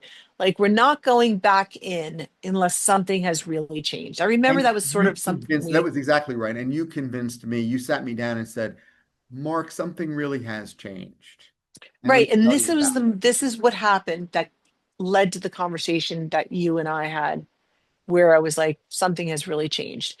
She and I sat down one night, and there was another person there because I didn't feel very comfortable going there by myself. It was just too volatile. It was, too emotional. And we sat at the table, the kitchen table. She literally held court at the kitchen table, was her spot. To this day, I still can't sit in that seat. You can. Her seat, Yeah, right? her seat. I Yeah, can't sit in that seat. I live in the house. Right, Yeah, you can sit in the seat. my house now. So, yeah. So, but she said to me, I'm going to give you one more shot because she spent her life wildly going back and forth between being super, super Catholic and a full-blown atheist, Catholic and atheist. And she would go to church for days on end, weeks on end, and then not go for a year and, curse God. And so we So she really was did seeking, have to she was seeking but not finding. seeking but not finding. And she said, okay, all your nuttiness aside, just something is not right with me and I can feel it. So just give me the what about give me the conversation you've always wanted to have with me. And I just went and said to her, like, love is a choice. It's just simply a choice. And she said, oh, that's it. I can, all these years I've hated you, I've disliked you, I've called you names, I've from the day you were born, you gave you away, did all these things, but I can like after all this, I can just choose to love you, and that's gonna make everything better. And I'm like, uh-huh. Mhm. And she was like, well, that would be ridiculous. And I'm like, why would it be ridiculous? I'm here. You asked me to come and I'm here. I said, I don't think that any child doesn't want their parents' love. I would, she's like, so you're willing to forgive all this stuff, all the things I've said in my life, and you're just willing to like let that go. And I'm like, Mom, you're getting older. Like at this point, that would be a triumph. And at that moment, I was really heavily reading A Course in Miracles, which is all about forgiveness. And of course, one of my favorite books, among many, but one of my favorite books was very, very, I was reading that, sort of on constant rotation, right? And she looked at me and she said, so that's it. That's it. It's just a choice. And she said, there's only one problem with that. And I'm like, what's that? She said, in this moment, and I've been here before, I could accept that and feel that. And she said, but I know that I'm going to wake up tomorrow and I'm not going to believe it anymore. And I said, well, we can solve that problem. And she always wore those, like 1950s house dresses with the Yeah, zippers up the right. front. Like, grandma wore them, Yeah. It was both vogue grandparents for wore, ladies gr- of a certain generation. they just wore those little, I don't even know, ice house coats. I don't know how that's what you would call them. Ascot. And they always had two pockets. And I just wrote on a piece of paper, choose love. And I folded it up. And she's like, well, what's this? And she said, I said, tomorrow when you forget that we had this conversation, or you don't remember, or you don't believe that it happened, I said, I'll put it in your right pocket. And, I said, pull it out. I promise you I won't go back on it. If we'll just keep choosing it every day together, if that's what you want to do. And she just, you know, I've not seen Mom cry very many times. I've seen her cry in hysteria. We're both fours on the Enneagram. I mean, like it's a thing. And but she was crying and just saying,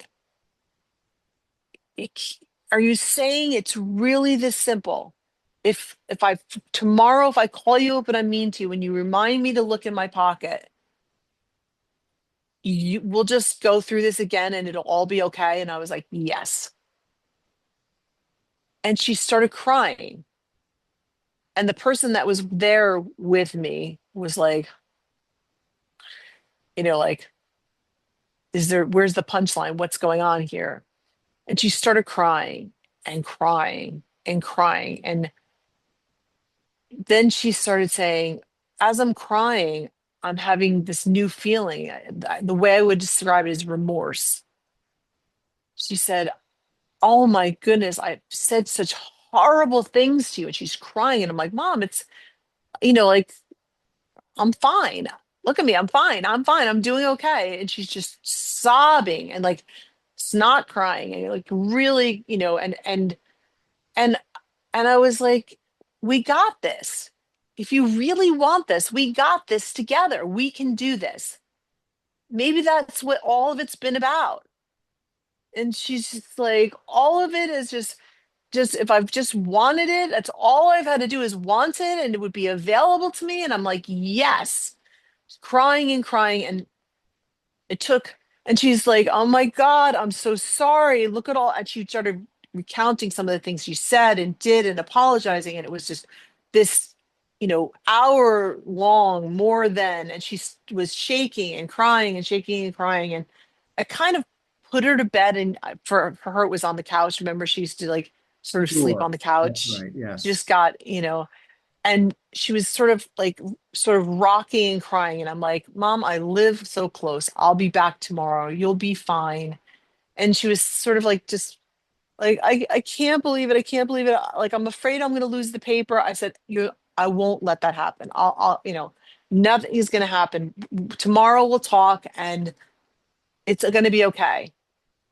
And I think I brought you there the next day, or were you there the next day that I brought you, Gosh, or was the following day, I'm really or I not called sure. you from there. I'm really not sure. And I called and I went the next day and she was still crying, Wow. like in her sleep, rocking and crying, but sort of almost, I want to say like the appearance of almost comatose, just like crying and crying.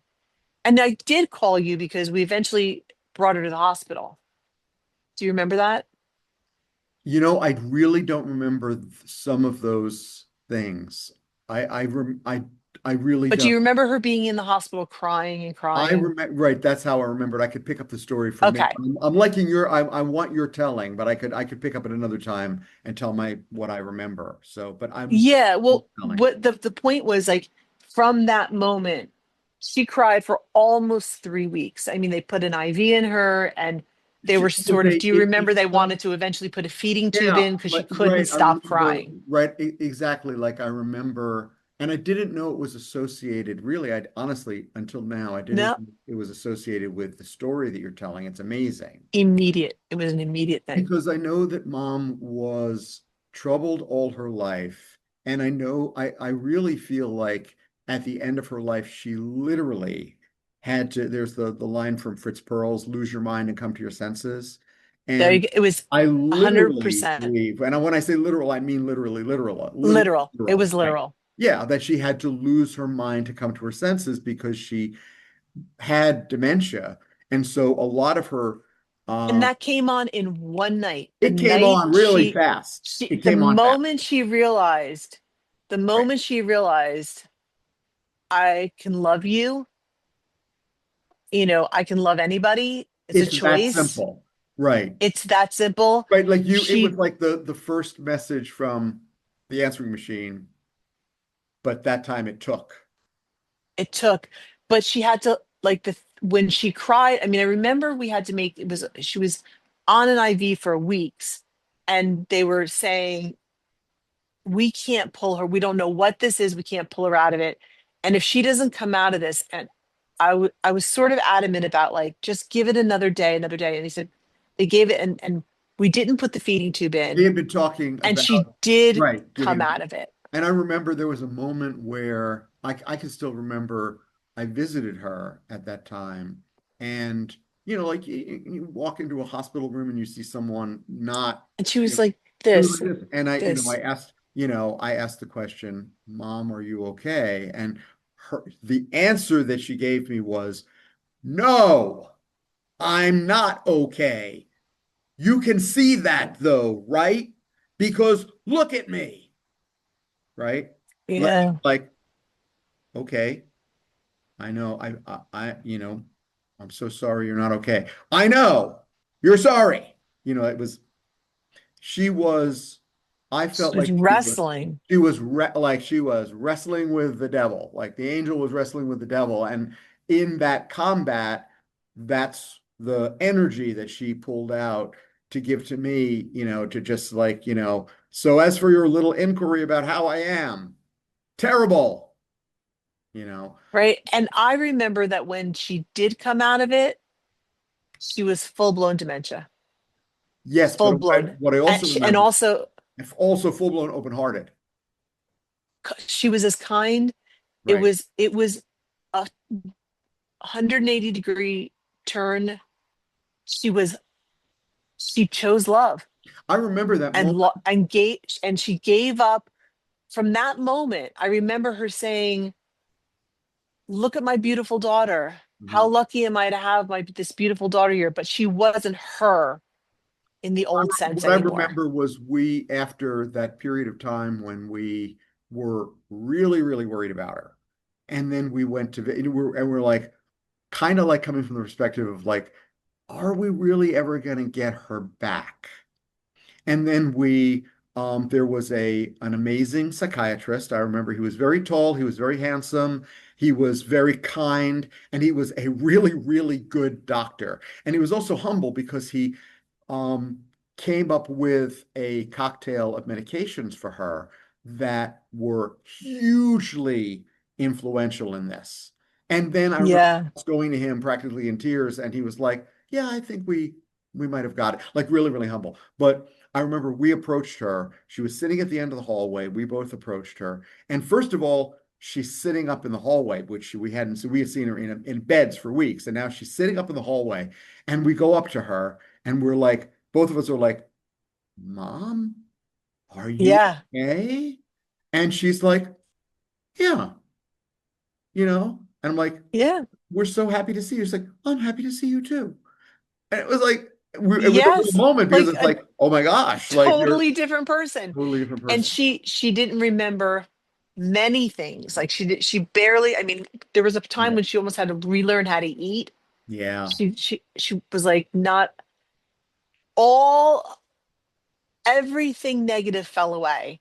And Yeah. all that was left was like I remember one time, and course of time, she wound up being in a nursing home, and a number of them getting into the really good one at the end. And I remember going into the nursing home, and this is a woman who was like what someone would say was abject abuse, like our whole lives. And I remember sitting down, and she crawled up and sat on my lap, and she wanted me to hold her, Yeah. and she was just like, I love you so much. Yeah. I love you so much.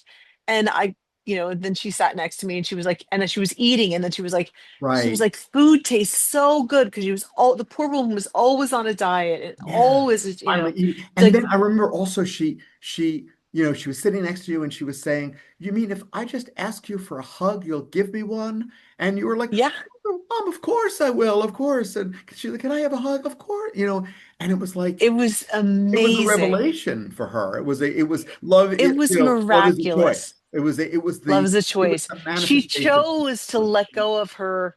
all She that said stuff. All that stuff. but she had full-blown dementia, but she remembered her children. I know she remembered That me. she I don't did. know. No, she Did she remembered both remember of you? us. Oh yeah. Oh, Okay, good. absolutely. Okay. Absolutely Okay, positively. good, Yeah. good, good, good. And but she didn't really remember much, like what never thought about the house, never thought about there was no she was just content to be where she was. And she was like, food. I remember her eating mashed potatoes, and she said, this is the best flavor I've ever had in my life. She loved food. She just loved, like, Yes. all she was Yes. like all about love. Right. And She it was was she couldn't the happiest have of her whole both of life. those things. The happiest of her whole life. Right. She couldn't have that much mind stuff. I think she couldn't have negativity and intellect and love. And Yeah. she picked love. You're She right. picked It was the intellect wrapped in the inner critic. Eh, She let that go. Yeah. And because she wasn't intelligent in the same way, she was loving in every way. Right. It was miraculous. And she lived another 2 years in a nursing home, never Quite complaining about happily. being there, Quite happily. Right. Very, quite very happily. happily. She I mean, even had a she had boyfriend a boyfriend, right? in the nursing home. She had a boyfriend, and it's when it's like, well, she can get a boyfriend. I think you were like, at the Right. time, like I remember saying, like, she's like, I can't get a you're like, boyfriend. I can't get a boyfriend, I can't get a boyfriend, right? Yeah, Yeah, it's like but She's this is 68 and in adult diapers. And she can get a boyfriend. yes, she's got a It's boyfriend. okay. So you know what? That's the place where you have to say, like, it This is really Grace. is readiness. It really is. You know what I mean? It's She readiness. She was ready. she was ready to Yeah. give it all up for what I believe that that was the mission of her soul on this, to come Yeah. to this planet, to learn something that she wanted more than anything material that she had. And she learned it. She was happy. Um, she passed away 2 years later in, a non-terrible way. I mean, Quite you peaceful, know, my understanding. Quite yeah, peaceful. She fell asleep yeah, and just didn't wake up. yeah, congestive heart failure. Yeah, what I'm aiming for, right? A little older than she was, but I've got that's going to be my chosen way of going. But like the point of we're talking about transformation on this podcast, and the going from unhappiness to happiness. Now we don't want anybody to have to give up their sanity for happiness, but that was, she wanted it that badly. She was that ready. Her ready her, her pot of boiling water was boiling, and Yes. she was ready to make the pasta. Yeah. She was ready. And I tell that story because if and when we go back to some of the traumatic things that will most likely come up in this podcast, it's just the way it is. And I always was alluding to that there was a happy ending, and there was. Yeah. And that, maybe is sort of a way to sort of like wrap this up, like let's leave this on a high. I mean, even though no nobody would think that dementia is a good note, but it was for her, she lived her happiest years, two fully happy years, True. loving her children. And I remember her walking me around the nursing home saying, look at my daughter, isn't she so beautiful, isn't she so smart? And you know, this is with, minus the dementia, like Right. the idea that love is a choice is It's can a come in in different ways, yeah, you know. it's a miracle. It's an ironic miracle, that you think, you know, Right. who would choose this? And then when looked at in the proper way, who wouldn't choose this? Like choose love, right? Yeah. Whatever that looks like, it's gonna look different for everybody, but choose love. What is that? And Right. can't predict what it's gonna look like. Right. And who are we to decide that her way wasn't right? It's not right or wrong, it's right for her, wrong for her, So on that amazing note, I mean, we just, it the arc from unhappiness to happiness, the reason that I'm so committed to this journey is because I've seen that anything is possible. Yes. And Yes. that's where I'd like to end this podcast, if that's okay with you, unless That you have works something for else me. you And want to there's wrap up. lots more. There's lots more for next week. I can think of a few topics, but for now, I feel pretty complete. Yeah, this is, as I said, this is sort of the conversation about love is the infinite conversation. So on that note, anybody who's watching, we hope you like, subscribe, and possibly share this with other people that you think might be interested in it. And we'd love to hear your comments. But until next week, have a great week, and we'll see you then. Thank you very much. Good night, Tammy. Good night, Mark.